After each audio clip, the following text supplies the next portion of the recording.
Hi everyone, welcome to my Physics 1 revision video.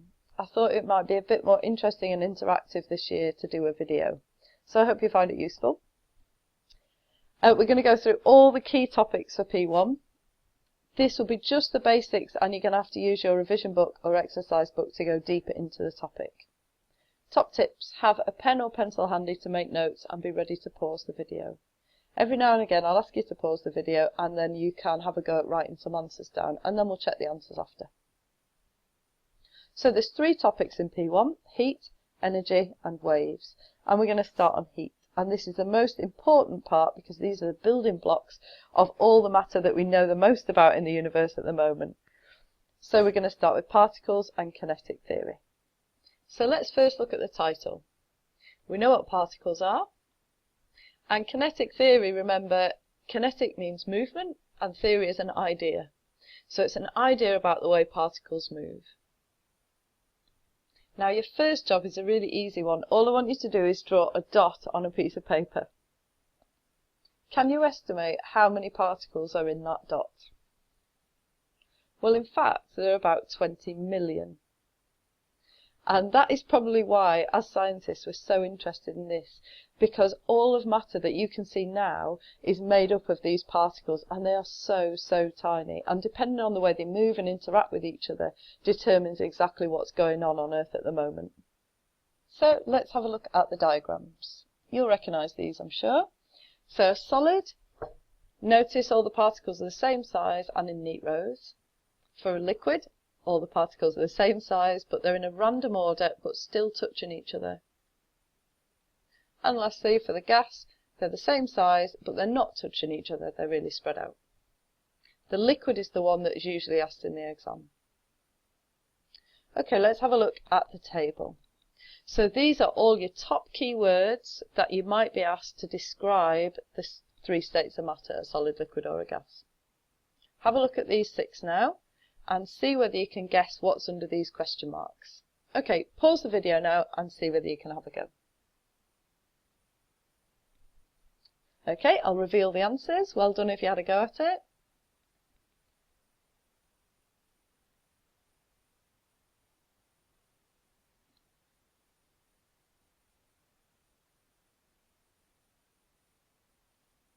Okay, and the last one is a particular one that comes up quite often. The speed of gas particles are moving rapidly and randomly. Okay, now it's time to apply our knowledge. So, have a look at this question. What is happening while the ice is melting? And then your answer might start as this ice is melting, and you can maybe use some of the words that we've just learned, and maybe write 4 sentences.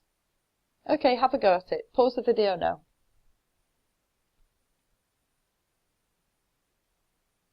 Let's see how we did. So I would use all these different words from the solid and from the liquid. So for example, I might say, as this ice is melting, the arrangement of particles turns from neat rows to a random arrangement where the particles are still touching. That would get me 1 mark.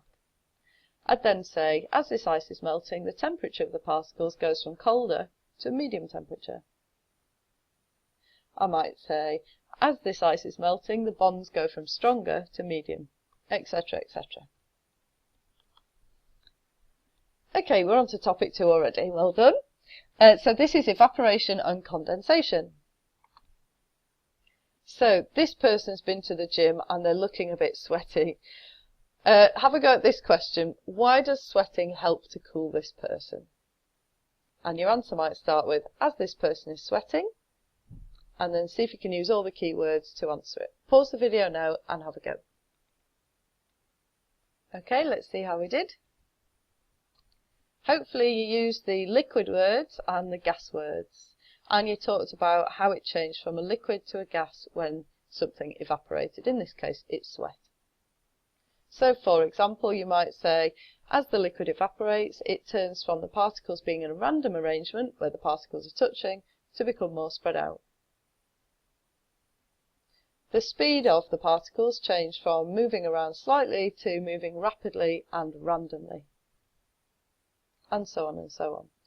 As an end sentence to this, I would say, and therefore, as the particles have taken away some of the energy, it has left the person cooler. You'd get a full 4 marks there.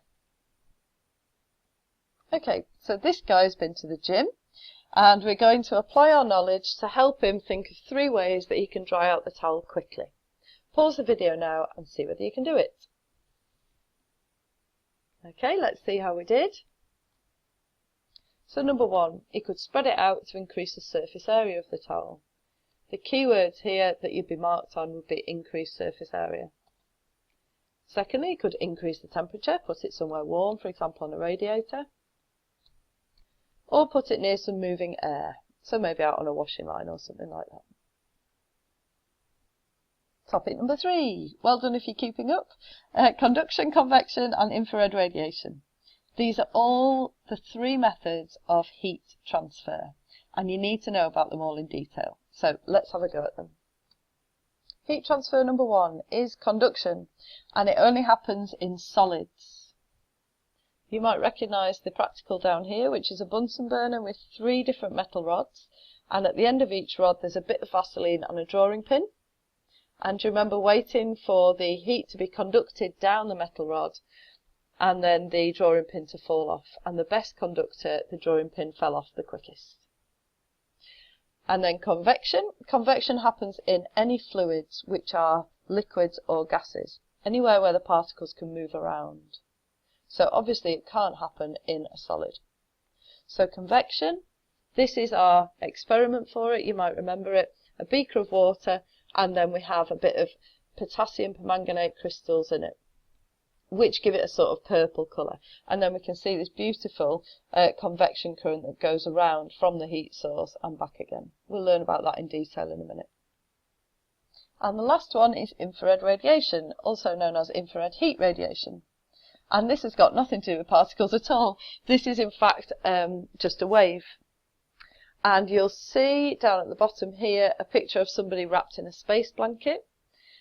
These are what marathon runners or people who have been left on mountainsides for some reason have wrapped themselves in to keep warm, because it reflects the infrared radiation back into their bodies. Okay, have a look at these 2 questions. Which type of heat transfer is this? And what is happening to the particles?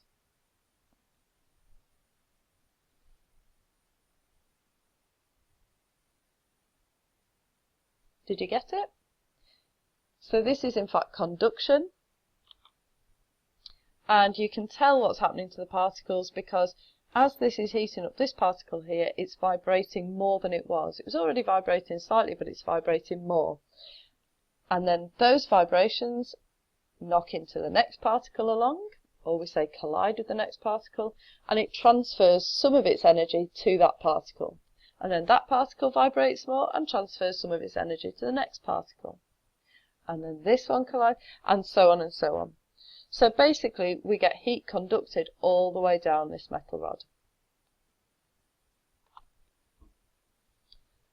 So this is an application of conduction. Why does this metal feel colder than the wood? Notice the word feel here. Both the wood and the metal are at the same temperature, but the metal still feels colder than the wood.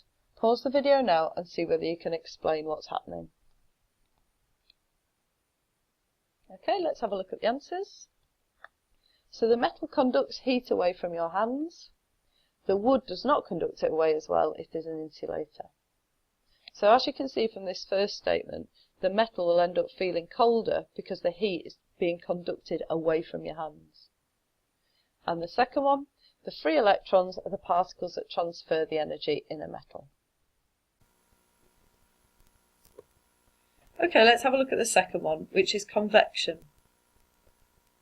I want you to pause the video now to describe in 5 steps how convection takes place.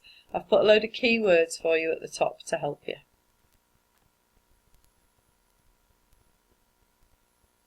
Okay, let's have a look at the answers. So the particles near the heat source get heated and gain energy. As they gain energy, they increase in temperature, move faster and move apart. They become less dense than the surrounding water and they rise. When they get to the cooler area at the top, they lose energy. And then they move closer, becoming more dense than the surrounding water and sink. And then you might do a finishing sentence to say, and this process is repeating and therefore causes a convection current. If you get stuck on any of these sort of longer answer questions, my first top tips would be write down the keywords at the top and then use connectives. So if you get completely stuck, put in a because or therefore and all of a sudden you extend your answer a bit more. Here's an example application for convection now. Have a look at this. Pause the video and see whether you can come up with a couple of marks. And here's the answers. So the fins, or these flat parts here, increase the surface area. This allows air movement. And then secondly, we can answer, how could the design be improved to lose even more heat? Pause the video now and see whether you can do it. And you might want to write, paint it black as black is a good emitter.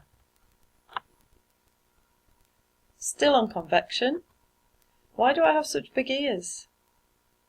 Pause the video and see whether you can come up with 2 marks for this as well. Let's have a look at the answers.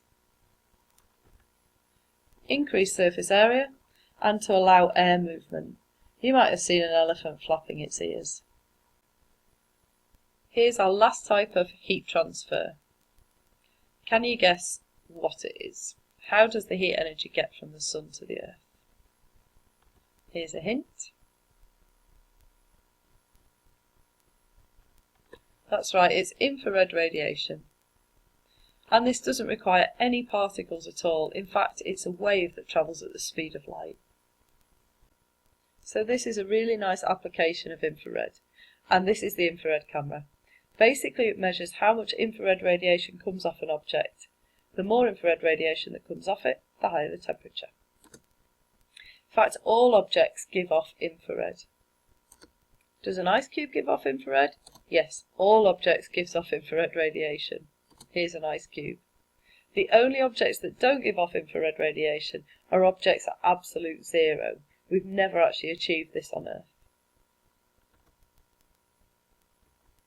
To reduce the emission of infrared radiation, you can wrap it in something silver, because then the silver reflects the infrared back into the object, and therefore this reduces the heat loss.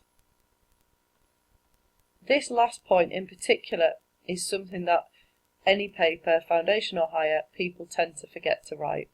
So please take notice, it's actually about reducing the heat loss. You're still going to lose a little bit of heat, but overall it's reduced. Okay, topic number 4, which is rate of energy transfer.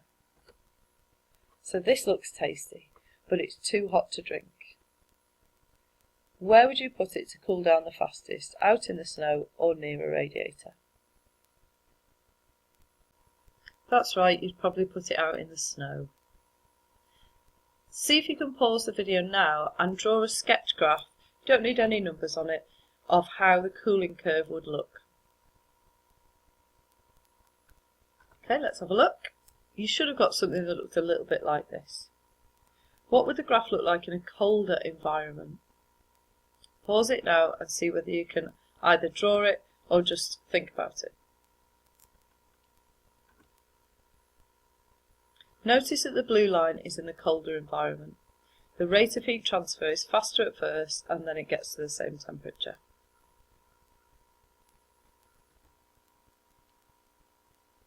So the hairy bikers drive 2 nice big motorbikes, and at the back of the motorbike, next to the engine, there's a heat sink. If you haven't seen a heat sink before, it's here. You get them on computers and things like that, and it basically helps things to cool down a little bit and stops them overheating.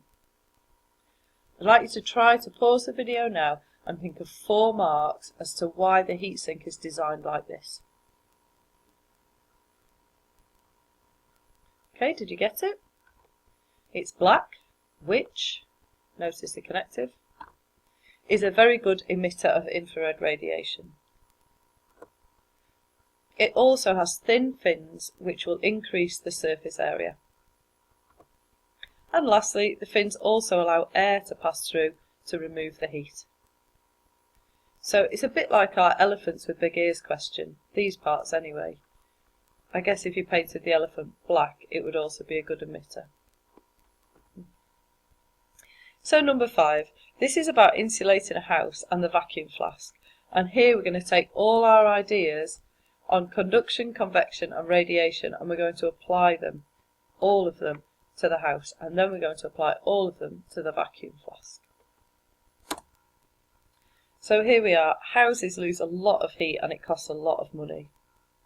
So some clever people have come up with double glazing, aluminium foil behind radiators, loft insulation and cavity wall insulation.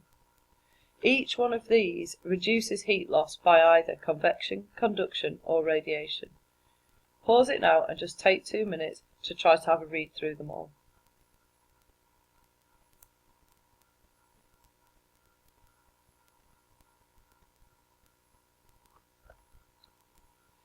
Secondly, we also have something called U values. U values are a way of measuring how much heat is lost from a house. So for example, a cavity wall, which basically is a wall with a big gap in it, may have a U value of 1. Okay? Don't worry too much about the units, you're never going to have to particularly use them. And a cavity wall that is filled, sometimes they squirt foam into it and let the foam set hard, has a lower value because it loses less heat. So U values that are high means you lose lots of heat, and low means you lose less heat. So this is a question that comes up quite often on the higher paper, and it might actually be really useful to you in later life as well. So here's a table that tells us about insulation methods, the 4 that we've just looked at, and then it gives energy savings per day, cost savings per year, and the cost of each installation. Pause it now and see whether you can answer the 2 questions in yellow. Okay, let's have a look. Which method is the most effective and why? So the most effective, I would say, is the one that has the energy savings the largest per day. So I'd say the cavity wall insulation is the most effective because not only does it save us the most energy, it also saves us the most money. For number 2, which method is the most cost effective? Well, that's different. Because actually, whilst cavity wall insulation saves us a lot of money, it also costs a lot of money to put in the first place. Whereas if you look at draft excluders, they're only £25. So actually, with a cost saving per year of £75, it can easily make up that money. Even within 4 months, if you do a quick calculation, within 4 months, you've made back your money already. So here's our second application, which is a vacuum flask. Of course, these are used for keeping drinks hot or soups hot, or sometimes some sort of liquid cold as well. So quite a common 6-mark question is, how does a vacuum flask work to keep something hot or keep something cold? And I would start with the plastic. So the plastic at the top, or the stopper, is an insulator, and this prevents convection currents or hot air escaping. We'd then look at the vacuum, hence the name vacuum flask, between the 2 layers of glass. Can you see it being pointed out here? This vacuum prevents heat leaving or entering by conduction. This is because in a vacuum there are no particles to pass on heat vibrations. And lastly, the silvered walls prevent heat leaving or entering by infrared radiation. The silver surface reflects infrared radiation back into the flask, reducing heat loss. Do please notice that these underlined keywords are the words that you actually get the marks for. Okay, and the last one for the heat topic is specific heat capacity. This isn't actually as hard as it sounds. So here we are. At the end of a sunny day at the beach, is the sand or water hotter, and why? Did you guess? In fact, the sand should be hotter. and here's why. So it's all to do with specific heat capacity. So let's think, for example, if the sun is heating them up the same amount of heat energy. And when we look at the thermometers, the sand in fact goes up to a higher temperature than the water does. Putting the same amount of heat into some materials gives a bigger temperature rise than in other materials. This is a really strange concept to try to get your head around, but it's just the way some materials hold heat better. We say that sand has a larger temperature rise and therefore a smaller heat capacity. It can't hold quite as much heat. So the number for the heat capacity, which we'll come on to later when we do some calculations, is a lot smaller for sand. Water has a really high specific heat capacity, which means it holds a lot of heat before it increases in temperature. So we get a small temperature rise.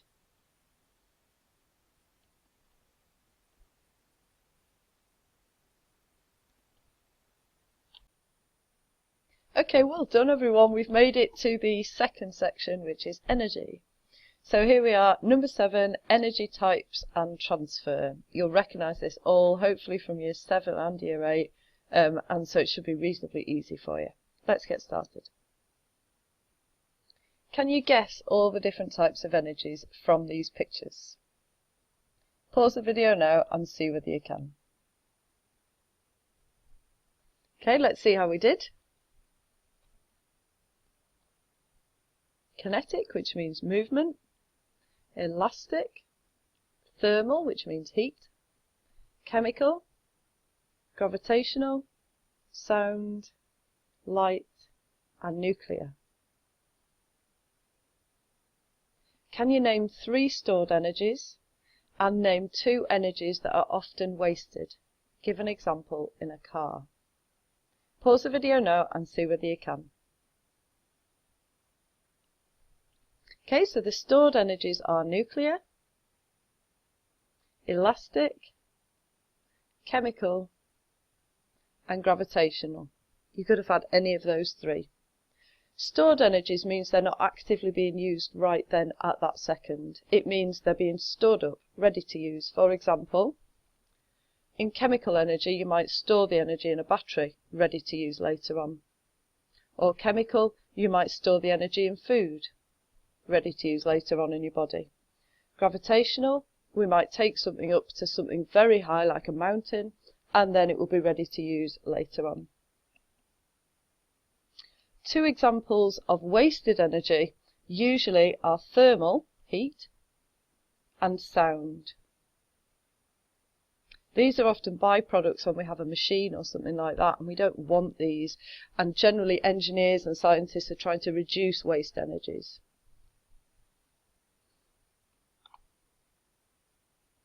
Okay, let's have a look at the conservation of energy. This is a law and it is set in stone, so I've put a little picture of a stone here for you to remember it. We can't change this law. There's also a little picture of a panda because we're used to conserving wildlife perhaps that might go extinct. Conservation is about looking after something and making sure it's the same. So in this situation, we're making sure the energy is the same. Energy cannot be created or destroyed. Energy can only be transformed from one form into another form. So for example, in a torch, you might have the chemical energy in the battery being transformed into electrical energy in the circuit, being transformed into light energy in the bulb. Nowhere along there had the energy been created or destroyed. It had just been transformed from one form to another. You just need to learn this for 1 mark. Okay, let's have a look at waste energies. So this is number 8. What are the main energy transfers for a car engine? And don't forget the wasted energy. Pause the video now and see whether you can guess. Okay, did you guess it? So we put chemical energy in, of course, in the form of petrol or diesel. And we get kinetic out, which moves the wheels. We also get sound and heat out, and these are wasted energies. You may have got other things, for example light, and light's a useful energy in this situation because you might put the headlamps on or something like that. Okay, number 9, which is efficiency. So first let's start with a filament bulb. This is a filament bulb, you know that because it's got this little thing in here which is called a filament. And these are really notorious for being inefficient. So it wastes loads and loads of energy. You'll know that if you've ever touched a light bulb and that you felt it's hot. Okay, so we waste loads and loads of energy and heat in these situations. So here's an example question. Let's have a look at it and see whether we can do it. This filament bulb is supplied with 100 joules of electrical energy, which it converts to 45 joules of light energy. Pause the video now and see whether you can do A, B and C. Okay, let's see how we got on. So A, how much energy is wasted?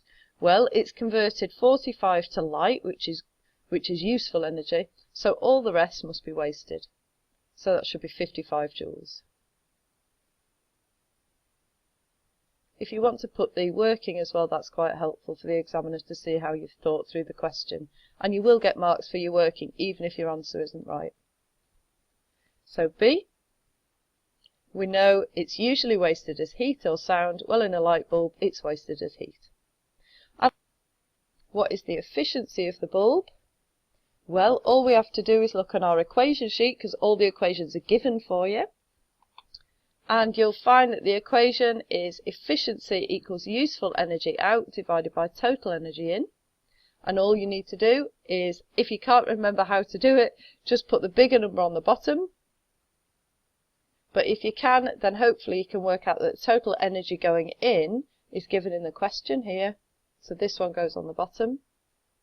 And then the useful energy out is 45, because it tells us 45 is given out in light energy, which is our useful energy. So that goes on the top. And then we put it into the calculator and we get out 0.45. Or, if we want to times it by 100, we can get it into percentage. Pause that if you don't understand it and just review it quickly. How would you calculate the efficiency of this appliance using a Sankey or an energy transfer diagram without numbers? So have a look.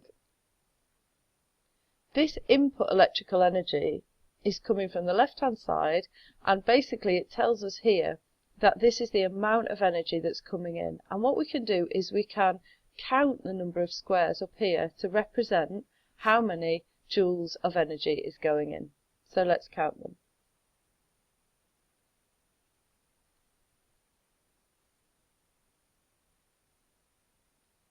Did you get 13? And then at the other side we can work out what the useful energy out was. So this should be 1, 2, 3, 4. So we've got 4 squares, or 4 joules, of useful energy out. So we've got 13 joules coming in on this side, and 4 coming out as useful. Therefore we should have 9, which is wasted. 1, 2, 3, 4, 5, 6, 7, 8, 9. Perfect.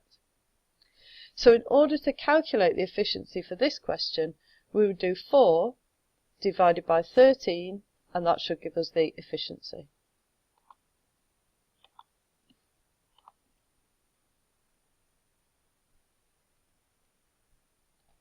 Okay, next topic. So this is electrical appliances. Now the key to these ones here, and for the rest of this, is we're talking about electricity that the electrical suppliers give to us. And they work in completely different units to how we do in science. So from now on we're going to be using kilowatts, you can make a note of this if you want, and hours. And of course that gives us kilowatt hours if you remember from your lessons. So here we go. Let's start with a 100 watt light bulb and convert it into kilowatts. Pause the video now to try and remember how to do this. Okay, did you get it? 0.1 kilowatts. Because of course there's 1,000 watts in a kilowatt. So now let's try and do a few calculations with it. How many kilowatt hours then does the person use in 5 hours?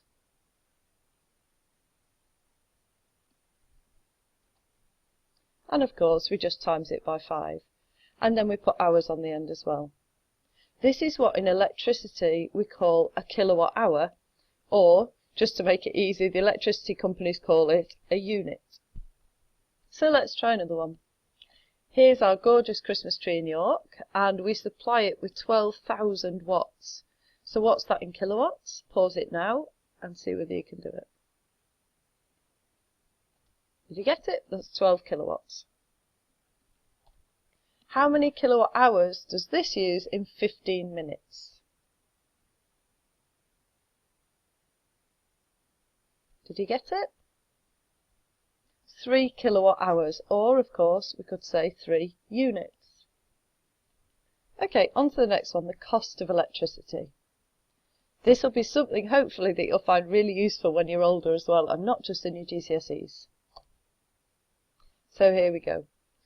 Let's have a look at this question. An iron that operates at a power of 3 kilowatts for 4 hours uses electricity that costs 8p per unit.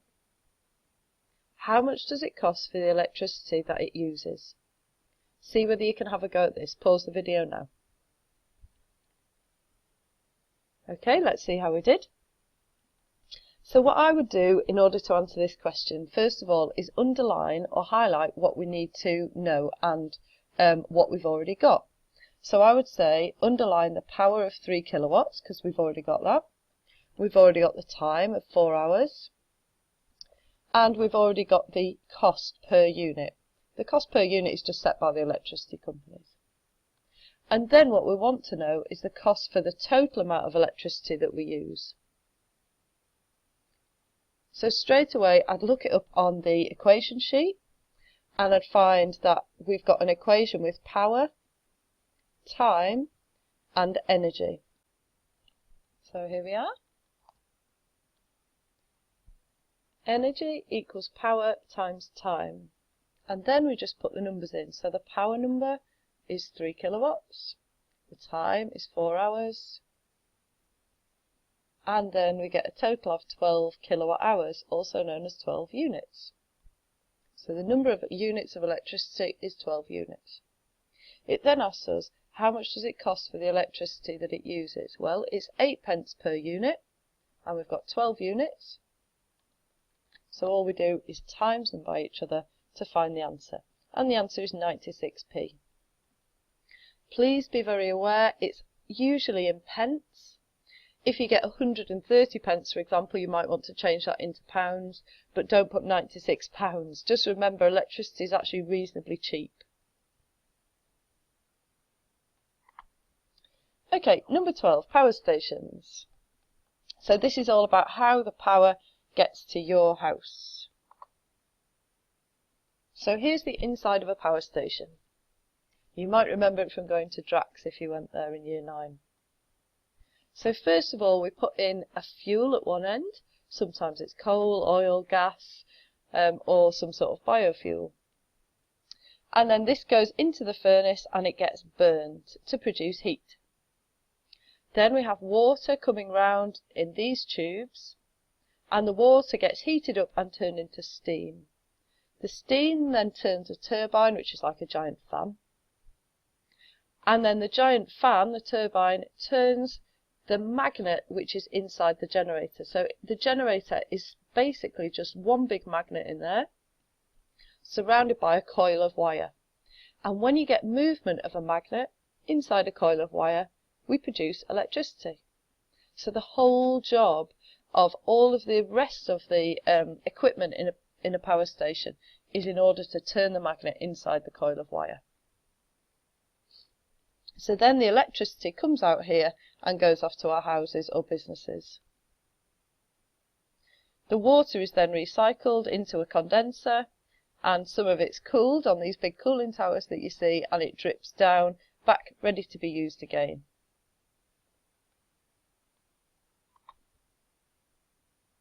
Okay, let's have a look at all the different types of renewable energies, because we all know that power stations, whilst they're great for producing electricity, they also produce loads of carbon dioxide, and carbon dioxide, of course, contributes to global warming. So here's our table of renewable and non-renewable energy resources. Non-renewable means that the resources will not be replenished in our lifetimes and that they'll run out. Take a look at all of them now and see whether you can describe how electricity is made in each situation. If you can't, then you're going to need to look in a bit more detail in your exercise book or your revision guide. Okay, I hope you had a good look at those. These three here are called fossil fuels, of course, and they're the most famous, I suppose, non-renewable. Nuclear is our last non-renewable. It's not a fossil fuel, but it will run out. Although at the moment we've got a lot of uranium, so it's not going to run out anytime soon. Okay, this slide's a bit of a strange one at first sight. However, we came up with it last year in order to help us remember all the different things that we need to talk about when we're talking about producing electricity. So these are all the keywords that we need to think about. The location of where we're producing the electricity, the cost of setting up the electricity plant in the first place, and then the cost of running it, the global warming, whether it's renewable or non-renewable, whether it produces carbon dioxide, whether it's unreliable or reliable, whether it's visually polluting, and the decommissioning. Decommissioning is just applicable to nuclear power plants, which at the end of the nuclear power plant's life, we decommission it, or basically take it apart, and we have to do that in a safe way, and it costs a lot of money. So what we need to do is perhaps come up with a little acronym here, which we have done to try to remember all of them. So lucky chubby cats got rich chopping up vampire dogs. And then if you remember the first letters of all of those, hopefully you'll remember all of the first letters of all of those. This is a real key slide to pause it at and to try to remember, because more often than not it will ask you about renewable energies. And you need to be able to talk about each renewable energy in terms of the location, the setting up cost, the running cost, whether it contributes to global warming, whether it's renewable, and so on. See whether you can remember all of the different keywords. Pause the video now.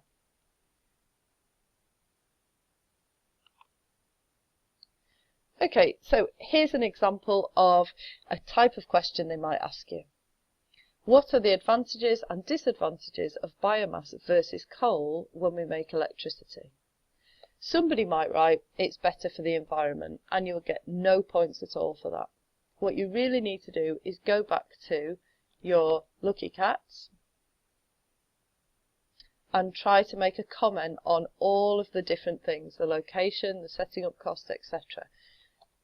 See whether you can do that now. Pause the video and have a go. Okay, so I would say that coal is perhaps quite reliable. However, biomass is unreliable because it relies on having a good crop, for example, if you're using a crop-based biomass, and that relies upon the rain falling to grow the crop. I would then say the location for biomass might be really good if you're in a hot place with a lot of rain. And coal usually is only used in places where we've got a coal pit or a coal mine, and then we can easily transport it. I would say, particularly for the biomass, that we have to be careful about the water source. So we need a water source to grow it, and we also have to be careful because if it's a village, say for example in Africa, who doesn't have much water, we don't want to use all the water to create the biomass rather than using it to drink. I would also say that coal particularly has expensive startup costs, biomass not so much. And I would say that coal produces a lot of CO2, which then contributes to global warming, whereas biomass is carbon neutral. Carbon neutral is a really good key term to use. It basically means that the plants take in the carbon dioxide as they grow, and then when we burn them, they give them out. So overall it's neutral, or there's no carbon emissions that we need to worry about, because once they've gone in, they're also given out. So overall there's no effect on the environment. Take a minute and see whether you can do that yourself. Right, the last one. This is the national grid.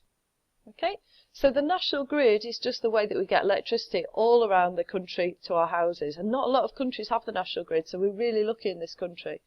If we're missing out a little bit in York and we need some more electricity, we can easily get it from Leeds or from various other places around the country. So this is a transport system for electricity. So here we are at the power station. We've seen how that works and how the power is generated.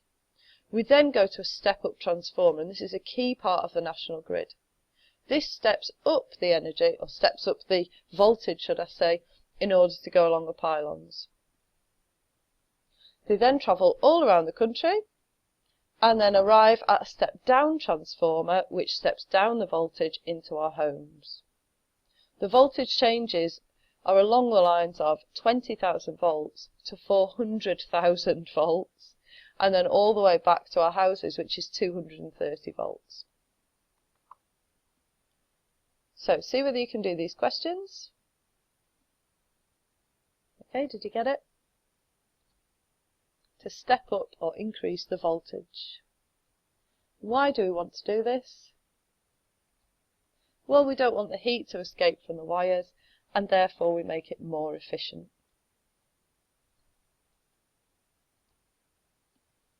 Okay, I don't know if you remember the Wombles from your childhood or whether that's just mine, but they used to sing a song about underground and overground. So this helps us remember, hopefully, the two advantages of overground and the two advantages of underground. So to have the pylons and the electricity moving overground is much cheaper to install, and it's much easier to maintain. As you can see, these people are maintaining it there. It's not a job I'd want, but there we are. Okay, two advantages of underground. Again, not a job that I particularly want. Look at this guy. But it's good because it's not affected by the wind or the weather, and it's not able to be vandalised. You just need to really basically know both of those two things for the advantages of overground and underground. Well done, everyone. We've made it to waves, and we're going to start from wave basics. So this is an example of a mechanical wave. Mechanical waves are anything to do with particles or moving bodies. So this could be, for example, a water wave. I'd just like you to note, first of all, the two blue particles that you can see in the middle. And I'd like you to look at the relationship between how they move compared to each other.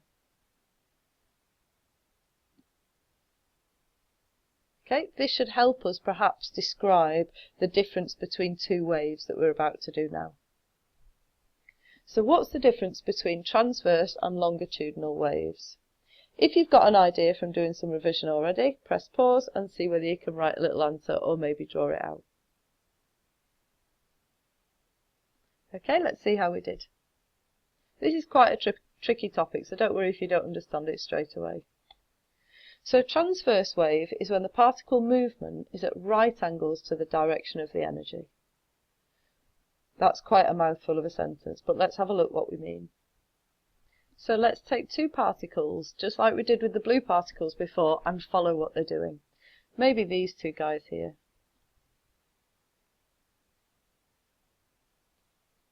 As you can see, the particle movement, which is what we talked about at the beginning, is at right angles to the direction of the energy, and the direction of the energy is in this direction.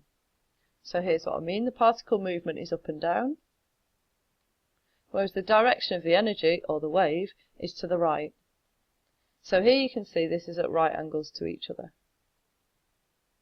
And this is what makes a transverse wave a transverse wave. Longitudinal waves, on the other hand, is when the particle movement is parallel to the direction of the energy. Let's have a look at this one. So again, pick two different particles, if you can follow them.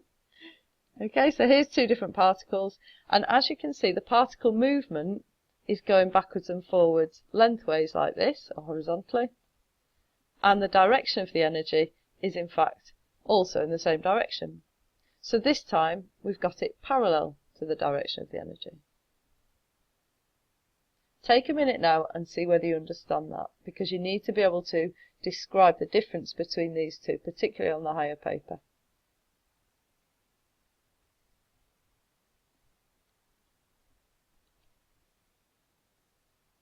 Okay, the last question is, on the longitudinal wave, where are the compressions and rarefactions? Have you got any ideas? So the compressions are when all the particles are sort of squashed together, which you can see the darker lines here. And the rarefactions are where there aren't many particles. So pause the video now and see whether you can categorize the types of waves. Off you go. Okay, let's have a look at the answers. In fact, all of them are transverse, apart from sound, which are longitudinal.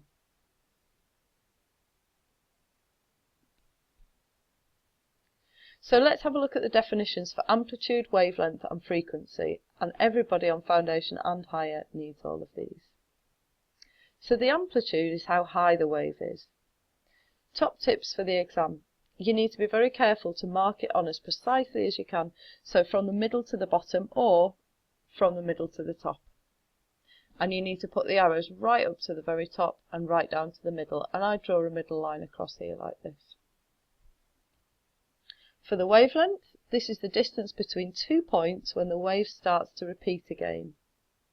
So for example, from here to here, and that's one wavelength. You'll notice at this point it starts to repeat again, from here to here. So it doesn't matter, we can have it peak to peak, trough to trough, or any random point where it begins to repeat. So if I picked here, it would go to there, and that would also be the same wavelength. And you'll see this is a strange Greek letter called lambda, which is the old-fashioned letter for L, and it's measured in meters. And lastly, frequency. This is how many waves pass a point or pass by every second, and it's measured in hertz. If you're not quite sure of these, you might want to pause it now and then try and learn them. Okay, we're on to wave equation. All electromagnetic waves obey the wave equation. Let's have a look at it. And you are given this, don't forget, in your exam on an equation sheet. So you don't need to know it, you just need to know how to use it. So wave speed, or velocity, equals the frequency times the wavelength of the wave. And you do need to know what they're all measured in. So wave speed is in meters a second, frequency of course is in hertz, and the wavelength is in meters. And there's the equation triangle, the V goes at the top. So on the higher paper there might be standard form for the wave equation, and you need to remember to put brackets around the standard form numbers. So you might write 3 times 10 to the power of 8 and put it all in brackets in order to calculate it first and then use it in the wave equation. We'll come to do a practice anyway, and I'll show you what I mean in a minute. So there's 3 properties of all waves. Anything that travels as a wave demonstrates wave behaviour. In other words, it can all be reflected, refracted or diffracted. Hopefully you recognise these 3. So let's look first at reflection. Reflection is where a wave comes in, hits an object and then is reflected off. Refraction is where a wave comes in, it hits a boundary between 2 different media or 2 different substances, and then it's bent. And diffraction is where a wave comes in and it goes around an obstacle and spreads out beyond the obstacle. You need to know the 3 basic definitions. Okay, so let's look in more detail at reflection. So this is an example of a plane mirror. You can tell it's a plane mirror because it's a line with lots of little lines here, and that's what we use as a symbol in physics for a mirror. And this, of course, is called the normal. and this is our incident ray, or the ray that's coming in. So here's our incident ray coming onto our mirror and then being reflected off the mirror. So this is called the angle of incidence, and this is the angle of reflection. And these two are exactly the same, and we call this the law of reflection. So here's a diagram to show reflection in a bit more detail. I'm afraid it's a bit of a shoddy diagram off the internet, so I do apologise. So have a look. This is our object, the candle, and just take a minute now to see whether you can describe where the image might be. Okay, did you get it? So the image should be on the other side of the mirror at an equal distance behind the mirror. Of course, it isn't really behind the mirror, we call it a virtual image. Here we are. And let's have a look at how to draw the rays. So as you can see, we've got our eye down here, so this is where the light has to be going in at the end. So we've got our incident rays coming down here. Let's just follow the top ray. We know the law of reflection, so it has to come out at exactly the same angle, and it's going into somebody's eye over here. Now the second ray we don't really need, so unless you want to have a look at that, then feel free, but otherwise we'll just ignore it. So let's look at the ray coming back out of it and find where the virtual image should be. So if we continue this ray out of the eye and we put a dotted or virtual ray back here, we can find where the image should appear. I think the key with these diagrams are just to use a little bit of common sense and say, if we've got an object here, where would the image appear to us if we were looking at it? And the answer is behind the mirror, about the same distance away. Okay, our second topic is refraction. So you've probably seen this before. See whether you can pause the video and sketch the ray going in and out of the glass block. Okay, let's see how we did. So we've got our incident ray going into the glass block, and hopefully you remember when we've got a denser medium here, and glass is a denser medium than air, the incident ray will bend. Okay, so the light bends the direction that it's going, and this is what happens. It bends towards the normal here and travels through the glass block. Okay, so you'd think it might follow in that direction, but in fact it's bent towards this direction. And then as it comes here, it's going into a less dense medium or material, and so it bends away from the normal and it comes up here. So here's some other examples of refraction. First, I quite like the fish example, where the light coming from the fish is heading out in this direction, and then when it meets the boundary between the water and the air, it bends away from the normal and into this person's eyes. And therefore this person actually sees the fish as if it was here. This second example is exactly the same, except it's actually put the normal in, which is quite useful to us. So you can see that as the light comes up here, the angle is bent away from the normal towards the observer. And lastly, this is a nice example, what's called dispersion, but it's just refraction really. So what happens is white light comes in here, and then when it arrives at the boundary, it bends towards the normal. But the thing is, each colour bends towards the normal a little bit more, a little bit more, and a little bit more towards the violet end of the spectrum. So what we end up with is seeing the whole rainbow or the whole spectrum. We're nearly there now, so this is diffraction.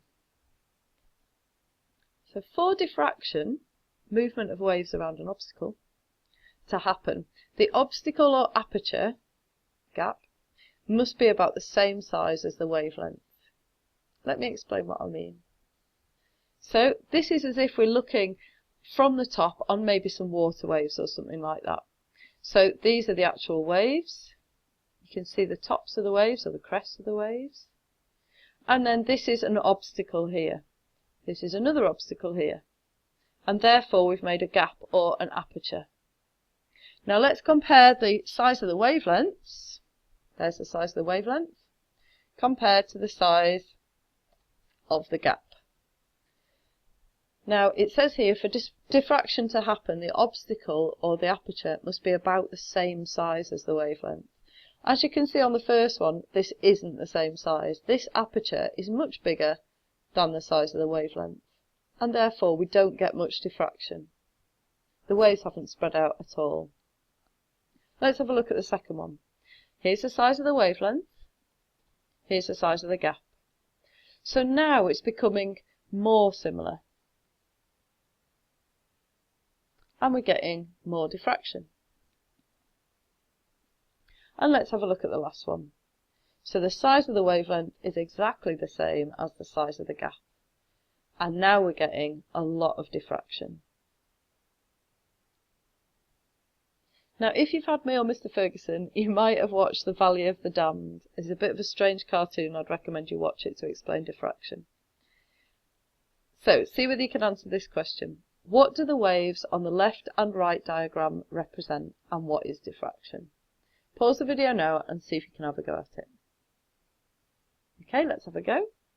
So on the left we're representing something shortwave, for example TV or FM radio, and on the right we're representing long-wave radio. You can see here the wavelengths for shortwave radio are really short, and for long-wave radio are really long. And as we know from before, the size of the obstacle or the aperture, the gap, must be about the same size as the wavelength. And in this situation, the aperture is here. So we've got a really large aperture and a really small wavelength, and therefore we don't see any diffraction. The person in this house can't get TV or FM radio.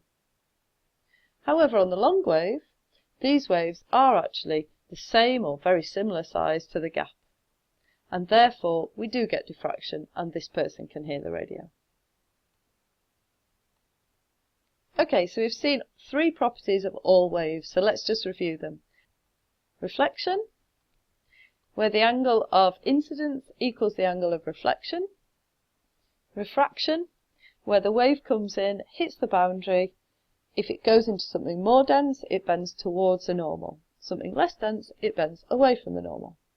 And lastly, diffraction, where waves come into something that has a gap in it, and if the wavelength is similar to the size of the gap, then you get the wave bending around the obstacle. So we're nearly there. This is the electromagnetic spectrum. So I've done a mnemonic to help us remember the different electromagnetic spectrum waves in the right order, hopefully. Giant X-Men use vacuums in my room. Pause the video now and see whether you can remember them all in the right order. Okay, let's see how we did. So we've got gamma, X-rays, ultraviolet, visible, infrared, microwave and radio. Each type of radiation shown in the electromagnetic spectrum has a different wavelength and a different frequency. And there's a picture to represent them all. And here's an example. So these are the most dangerous. This is gamma rays. They're the highest energy and highest frequency. What can you say about the wavelength? Is it long or is it short? Did you get it right? It is in fact a short wavelength. And then up here we've got a very low frequency and we've got a very long wavelength. In fact, radio waves can be kilometres and kilometres long. Okay, for all of you on a higher paper, just have a quick look at this.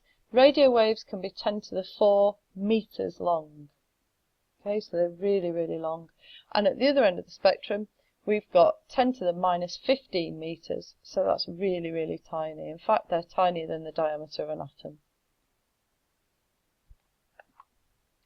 Okay, I'd like you to pause the video now and see whether you can fill in as many uses for all these rays and the dangers for them as well. Okay, off you go. Okay, let's have a look at how we did.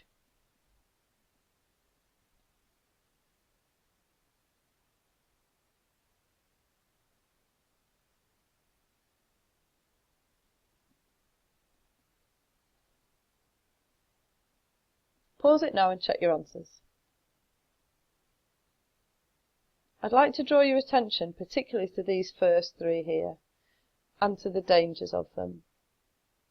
So ionization is when we knock out electrons from atoms, which if it happens in your cell or happens in your DNA, it can be really, really dangerous, and in fact can cause cancer sometimes as well.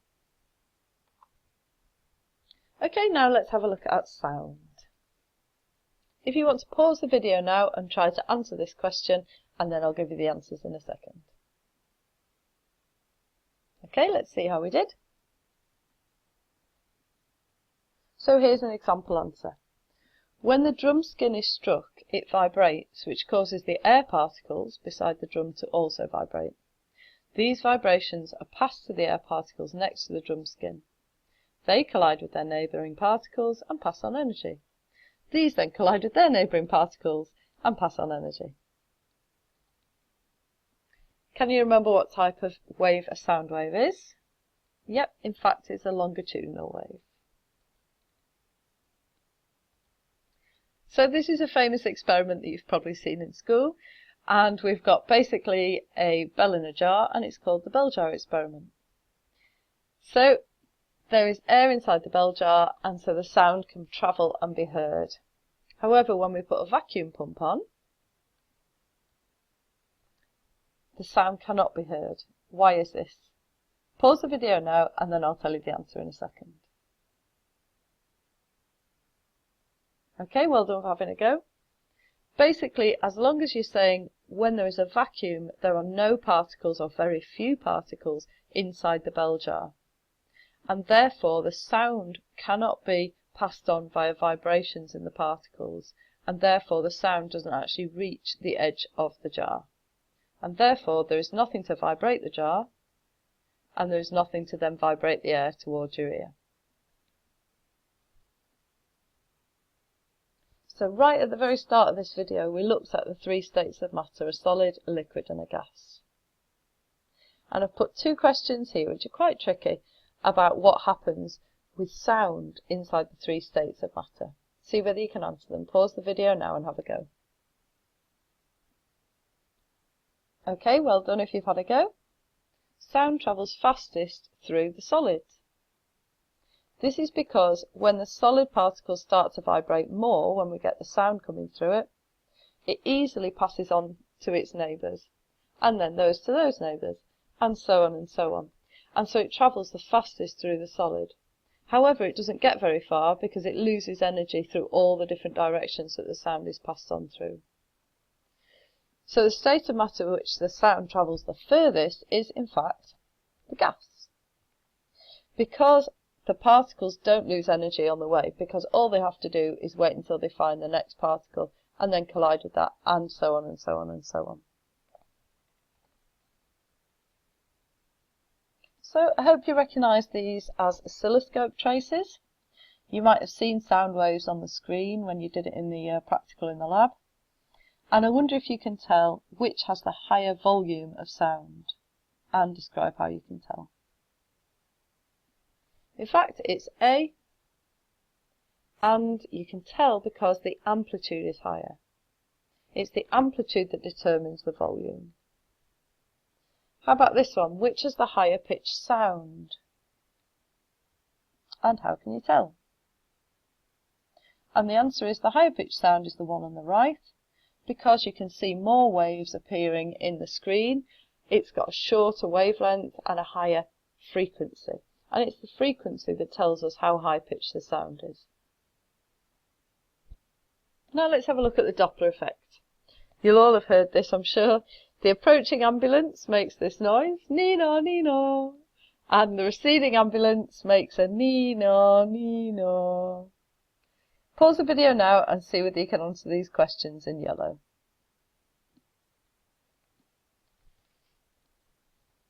Okay, so the answers are the wavelength as it moves away from you starts to get longer, and the sound starts to get lower.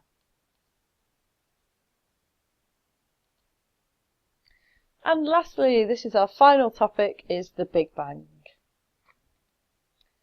So, the Big Bang, we need to look at some evidence about the origins of the universe because we believe in the Big Bang as scientists and we need to back up our ideas with a bit of evidence. That's the Big Bang.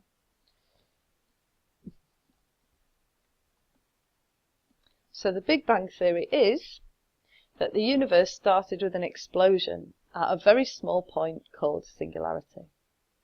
And it had an infinite density and temperature, which just means all the particles were packed very closely together. And the temperature was infinite, or it was so high that we can hardly even imagine it. And from the Big Bang came all the matter that we know about in the universe today. This happened 13.8 billion years ago, and that's a number that you do need to know for the exam. And there's two pieces of evidence for the Big Bang, because obviously as scientists we have to back up our theories. So here's the first. First piece of evidence is cosmic microwave background radiation.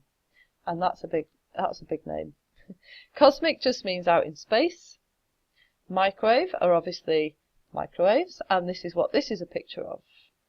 This is all the microwave radiation from space. Background because it's all around us, and radiation because it is radiation. So, this is what we're seeing at the moment, is a picture, when we look with a microwave telescope, is a picture of the whole of the universe with a lot of extra microwaves that we wouldn't necessarily expect there. And this is what we think has happened. If we go back to the electromagnetic spectrum that you all know, at the very start of the universe, we think that gamma rays were produced because these are the most high energy, high frequency waves. And what happened was the universe started to expand and took the waves with it. And therefore, eventually, the waves turned into microwaves. Basically, they've been stretched as the universe had got bigger. And so we say, because the universe must have got bigger, eventually, a long, long time ago, it must have been really, really tiny. And hence that's evidence for the Big Bang. Okay, let's look at the second part of the evidence, which is redshift. Now this, some people think is complicated, but actually if we go from first principles, it's really quite simple. So, let's see if we can describe the changes from red to violet light. I'll give you a second to do that now.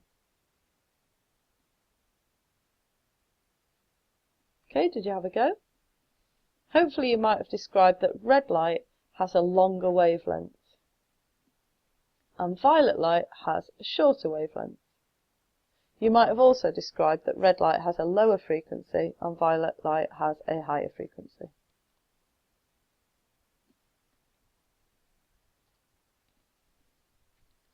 Now then, this is a really nice experiment. If we put some light, just plain normal white light, through a prism and we split it up into the spectrum, what we call dispersion, then we see all of these different colours. However, if you pass the light through a gas, something different is seen. So here's some light, goes through a gas, let's say for example helium, and it comes out the other side, through our prism, and this is what we get. We don't see the whole spectrum. In fact, we see these little dark lines here. These are where some of the light has been absorbed. We call them absorption lines, believe it or not. So the helium has absorbed particular colours. So this blue, for example, has been absorbed. This blue's been absorbed, and some of this red's been absorbed. So we know from a lab that helium shows these particular absorption lines. It's a sort of fingerprint, if you like, for helium.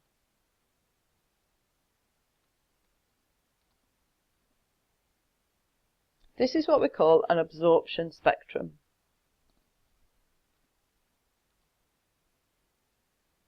Now then, if the light source is moving away, the absorption spectrum looks a little different. So that's the before, and that's the after. In fact, what we find is if this star or galaxy is moving away from us, the light, just like the Doppler effect, is stretched a little bit. So the wavelength is increased, and therefore everything looks a little bit more towards the red end. And that includes all of these lines are also shifted towards the red end. And that's what we call the redshift. And now this is a really important part of the video. I've put up all the possible 6-mark questions that we've seen over the last few years that might give you a really good tip to help you with the exam. So there's 5 of these questions. I want you to pause the video when you see the questions, scribble down some answers, and then I'll show you the proper answers in a minute and you can check them. Okay, here's your first 2. Pause the video now. Okay, here's the answers. Please notice that I've put all of the connectives in bold because they're really important to help you stretch your answers a little bit to get you those extra marks. Okay, pause the video and check them. Next 2, pause the video and have a go at it.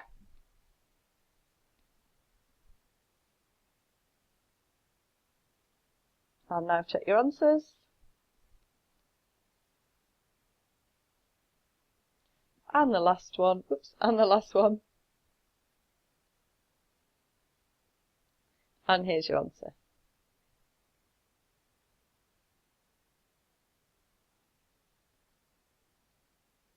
Okay, this is the last part, which is the equation practice. I'm going to show you an equation sheet, which you can use throughout the whole thing. We're going to go over standard units, and then we're going to have a quick go at some practice, and then some exam practice. Right, off we go. Grab yourself a pen and paper. So here's the equation sheet. You don't have to write these down. You'll be given these in the exam. Please notice you're given the symbols, and you're also told what the symbols mean. The only thing that you're not given is the standard units that we use in all the things. See if now you can just guess what all the standard units are. I'll give you the first 2. Length is in meters and wavelength is in meters. Pause the video and see whether you can guess the rest. Right, let's have a look at the answers. Speed in meters per second, mass in kilograms, energy in joules, temperature in degrees C, power in watts, frequency in hertz, time in seconds, and efficiency in nothing unless you times it by 100, which is when it will be in percentage. The thing that's different, remember, for electricity bills, we use what the energy companies use, and power this time is not in watts, as it was up here, it's now in kilowatts. Time is not in seconds anymore, it's now in hours. And energy is not in joules anymore, it's in kilowatt hours, also known as units. And lastly, cost is in pounds or pence, but we usually use pence. Okay, let's have a go at some equations then. These are actually a lot easier than they look. So the first thing that I would recommend that you do is have a read of the question and then see whether you can underline the key points. So what I would read from here, I'll just go over the first one with you and then you can do the rest. What is the total energy? So I'd underline total energy. A fair candy floss supervisor has to put into the candy floss machine if the temperature needs to increase from 20 degrees to 160. I'd underline that because that's the temperature difference. The specific heat capacity of sugar, I'd underline specific heat capacity and the number. And then 2 kilograms of sugar, so that's your mass, was used. Once you've underlined everything, you should be able to look up what equation to use. And in this situation, you would have found energy, which is here, total energy, mass, which you've got here, specific heat capacity, and lastly theta, which is temperature change. Now all of these are on your equation sheet, so it's useful to keep it handy at all times in your exam. Then all you do is you write out the equation, then you write out the sum, then you write out the answer and the unit. So this is how I do it for this one. Here's your sum. M is 2 kilograms, so you put your M as 2. Specific heat capacity is 2,634. So you put your C as 2,634. And theta is your change in temperature, which is, I've got that wrong, it's 140, but never mind. And then we times it all together and we get the answer there. And then we put the units, which is joules, because it's an energy. Higher students, I want you to do the same and have a go. This is for a rearranged equation. Foundation students, we don't have to do rearranged. Okay, let's check the answers.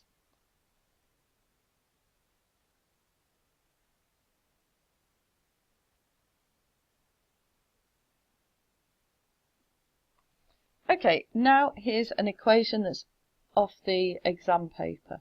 So again, we do exactly the same. They make it even easier on the exam paper because they clearly spell out exactly what's going on here. It tells you calculate the energy transferred. It also tells you specific heat capacity separately. It tells you the temperature separately, and it tells you the mass separately. So this should be easier to find the right equation. Of course, the equation's the same as before. Pause the video now and see whether you can do it. Okay, let's check the answers. E equals m times c times theta. And there's the answer. And for the rearranged, and there's the answer. Just a top tip for the rearranged students, you just need to check that you've put this in brackets. Do this number first. Calculate all of this first. You might want to rewrite it. You might want to keep it in your calculator's memory. I don't know how you want to do it, but make sure that you do this calculation first. Okay, let's have a look at efficiency. So, as usual, pause the video and see whether you can do the questions. Okay, let's have a look at the answers. So, as usual, all we do is we look through and we underline what we need to find out and what we know already. So we need to find the efficiency out, and we already know that we're supplying 6 kilowatts of power, and it's delivering just 1.2 out the other end to the user. So we'd use the power version of the efficiency equation, because that's what it's talking about in the question. And we'd do this. We'd put the delivery, the useful power out is 1.2. And the total power in is 6. And this is our answer. We can either leave our answer as a decimal or we can times it by 100 and we can put 20%. For the rearranged, you can either put it into megawatts at the end, which would be 2.34, sorry, or we can just keep it as watts. Now have a go at the exam question. Pause it and see what you can do. Okay, let's have a look at the answer. So again, we're using the efficiency equations. And all we have to do is calculate the efficiency of the CP station. So we have to look at the right Sankey diagram first. So the input, if you count all of those up, is 20. So the input, or total energy in, is the one on the bottom. And so therefore 20 goes on the bottom. And then on the top is useful energy out. And so the useful energy out is all of these added up, because that's useful, and these, they're also useful. So add all of those up together and we should get 16. So it's 16 divided by 20, which is 0.8 or 80% if we times it by 100. We could also do this one as well. What effect does the waste energy from a power station have on the surroundings? Well, it heats them up very slightly. Okay, rearrange people. This is just for higher, so foundation, just skip it and go on to the next one. Higher people, just have a quick look. See if you can pause it and do the question. And here's the answer.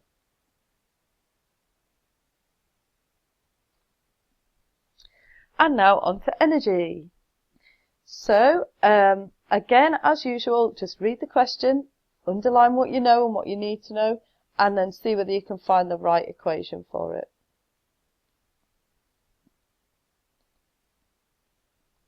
Okay, I hope you found this equation. energy equals power times time. So all we have to do here is we want to find out the energy.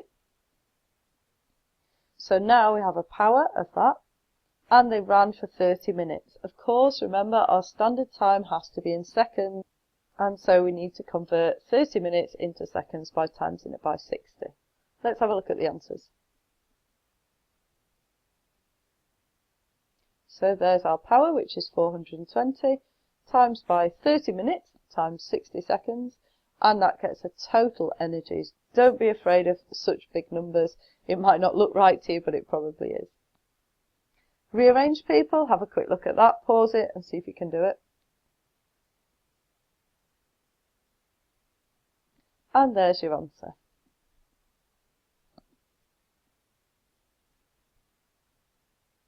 Right, let's have a look at electricity bills. Remember, when it comes to bills, we're now talking about kilowatts, and we're talking about time in hours, and we're talking about kilowatt hours, also known as units. So, what's the cost to use this TV for this amount of time? So, again, we highlight the things that we know, highlight the things that we want to know, and find the right equation. So this time, we've got time, we've got power, and we want the energy and the cost. So we just use the usual energy equals power times time. But this time, of course, we put in our power as 2, because it has to be in kilowatts, our time as 4, so it's actually a bit easier, and we come out with 8 kilowatt hours. Remember, this time energy isn't in joules, it's in kilowatt hours, because we're talking about electricity. We could also write units instead of kilowatt hours. And then at 6p per unit, we just times 8 by 6 and we get 46p. Now the higher people, have a go at yours. Pause the video now and then we'll look at the answers. So here's the answers. We do 4 divided by 15, which gets 0.26. Okay, have a look at the real exam question, everybody. I don't know if you recognise these. I used to have these in my house when I was a student, and they're basically big concrete blocks which are heated up over night time when electricity is cheap, and then they give out all of the heat during the day. So in winter, the electricity supply to a 2.6 kilowatt storage heater, that's what these are called, is switched on each day between midnight and 7 AM. Between these hours, electricity costs 5p per kilowatt hour. And we have to count the daily cost of using the storage heater. So again, we use the normal equation, which is energy equals power times time. And hopefully you've worked out, should be 2.6 times 7, which gives us 18.2 kilowatt hours. Then all we have to do is times it by 5p, because it costs 5p per kilowatt hour or per unit, and we get 3.64 pence.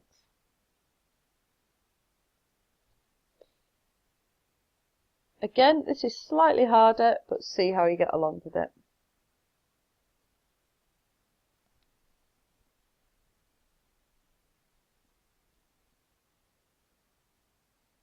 Okay, let's have a look at the answers. So it's the same equation, energy equals power times time.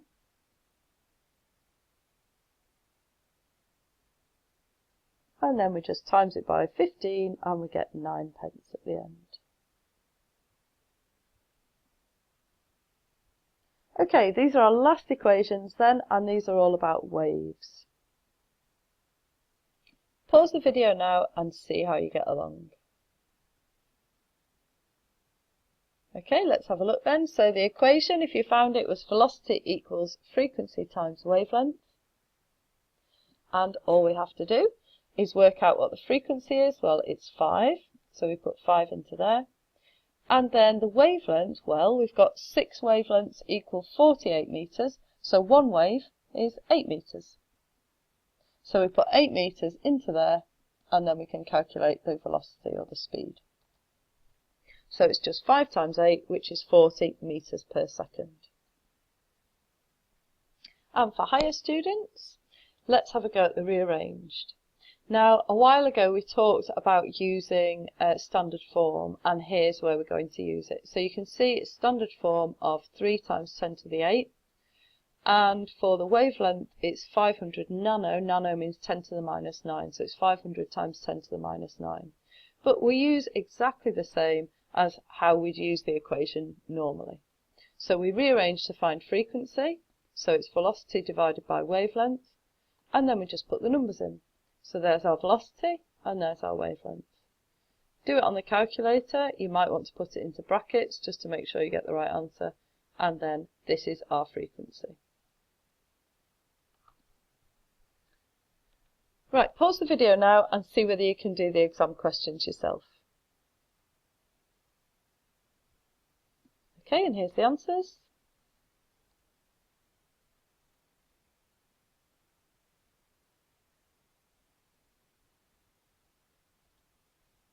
Right, lastly, see whether you can test yourself on those standard units again. Just take 5 minutes now and pause the video and see if you can. And here's the answers.